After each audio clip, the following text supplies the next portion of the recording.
Before I go out and fly my anti-gravity drone, I want to say something about wavefronts, the wavefront density problem we have worked on in 2024 with Emily Kang. And we have a few conjectures, and we are at the moment also run more experiments which should support these conjectures. So there are different frameworks. We can work with a manifold without boundary, or we can work with a manifold with boundary, so Riemannian in each case, or we can piecewise smooth situations like polytopes. And in each case we can look at the exponential map. It's a map which is defined at every point in the interior in almost all directions except for a countable set of directions. We have an exponential map defined globally, and we can look at the wavefront, which is the image of the sphere of radius r, and this wavefront is in general believed to be dense. That's the definition. Dense means that it eventually intersects any open ball of the manifold. So we have a metric, which is the geodesic distance, so we can define balls, and so we have this natural conjecture that in general we should expect that these wavefronts become dense. So we have proven it for the cube, for the square, for the flat Klein bottle, and in general we believe that for almost all manifolds these wavefronts become dense. So I've worked for almost 40 years, maybe more seriously, starting as an undergraduate when taking a course of Moser on calculus of variations, where billiards appear and the geodesic flow appears. And it's a wonderful topic, a very classical topic. And I also myself made a lot of experiments over the years, and in 2024 we really worked seriously on these wavefronts.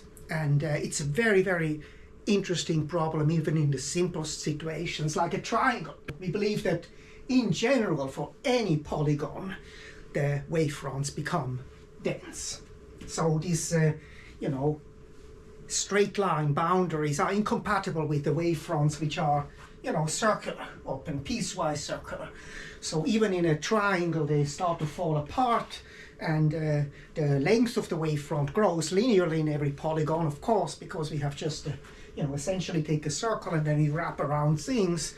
And it's very natural to, if you have done experiments. So there are cases where we can prove it, like this. This is a part of the article, or whenever you have a tessellation of the plane, you can do this. So these are all examples where one can just see that by looking at the wavefront in the plane and then projecting it down to the polygon.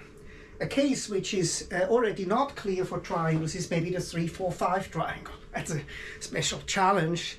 Or for a polygon, I like very much the polygon, the regular pentagon, because it has been studied so much and it has so much mathematics behind it. This is a handout from Diana Davis once in a conference here in Boston, and it also is kind of topologically interesting, because if you put two of these, like an article of Diana Davis explains this very nicely, how you can get from this Veitch surface a genus 2 surface. This line segment with this line segment with this, and so on.